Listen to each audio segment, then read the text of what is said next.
This is how I almost got scammed in the Philippines. Now, bear with me. This is a long one, and it's also not who you think it would be. So, as y'all know, I live in the Philippines and I do TikTok Live. So, a lot of foreigners be hitting me up on TikTok Live and they're like, hey, let's hang out when I come. Well, one day there's this little military kid telling me, hey, I'm in the Philippines right now for work. Let's hang out. And I'm like, sure.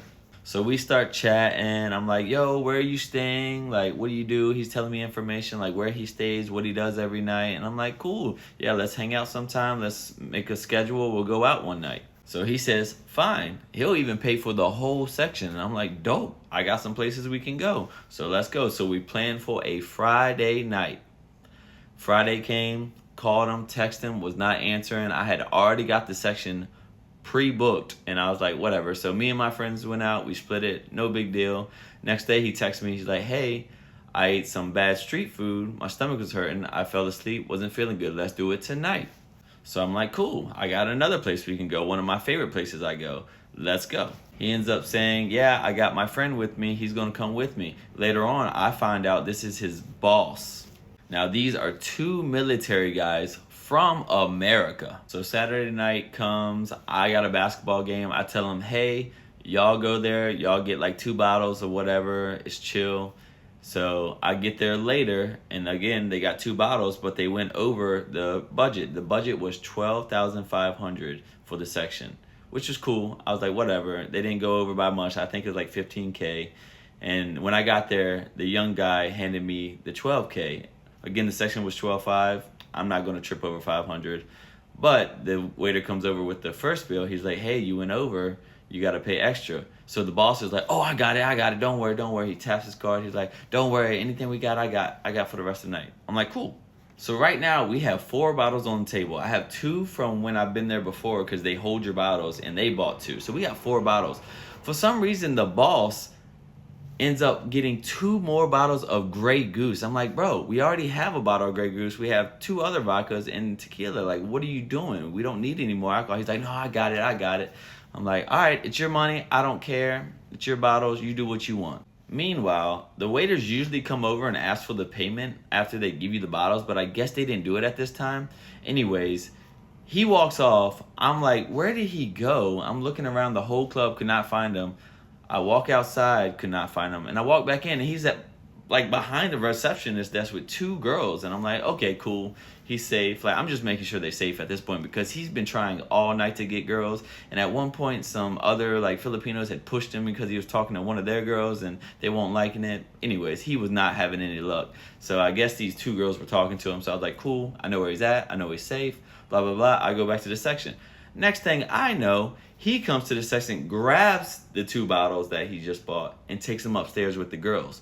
Cool, they're not my bottles. I don't care what you do with the bottles, as long as you're paying for them, okay? Went through the night, just chilling, having fun. Again, he's upstairs. The younger guy that I've been talking to is downstairs. We're all chilling.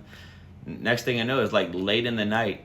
He comes out of nowhere, and I'm like, yo, where's your bottles? He's like, oh, I turned them in for a credit. I'm like, a credit? You can't just turn your bottles in for a credit. What are you talking about?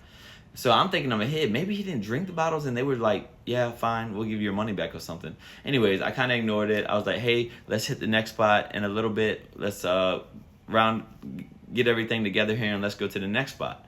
He's like, cool. So we're chilling, we're dancing still. There was 2 girls come down and start talking to him in our section. And then next thing I know, the waiter taps me on my back and like, hey, I turn around, there's a bill for 18K. I'm like, holy crap. Like, at one point, this guy said he paid 2 for these bottles. So I went to turn around to look for this guy. He was nowhere to be seen. My group said he ran out that door so fast. I was like, bro, but the one younger military guy was still there. And I was like, yo, where'd your homie go? You need to text him. He owes this money or whatever, which the 2 bottles was 7K each, so 14,000. We had bought extra stuff, so that was on me. But still, he owes 14,000. So me and this younger kid go outside, we're looking for him. The younger kid's like, oh man, I'm so sorry. I've never hung out with him before. I didn't know he'd be like this. This like messed up. He's like calling him all kind of names, talking shit about him. I'm like, bro, it's whatever at this point. Like, we just need to find him. He's like, oh man, like I don't have the money. I have to transfer the money from the bank to here and it's going to take like a day and this and that. I'm like, it's whatever. Like, me and my boy are going to split it. but he's gonna have to owe us back. And he was like, yeah, I got you. I'm gonna tell him right away. Don't worry, I got you. So me and my boy end up splitting it. My boy's like, yo, I know he's military. He's a good dude. He's probably got us. Don't worry. Like, I'm like, all right, whatever. I'll split it with you. We split the bill.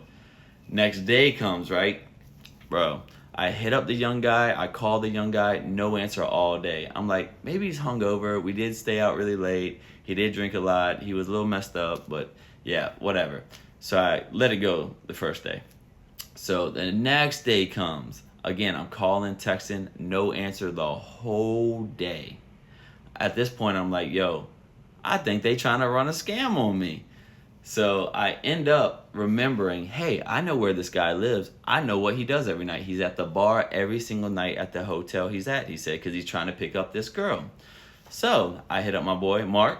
We pull up to where they're at, and guess where I find them? At the bar.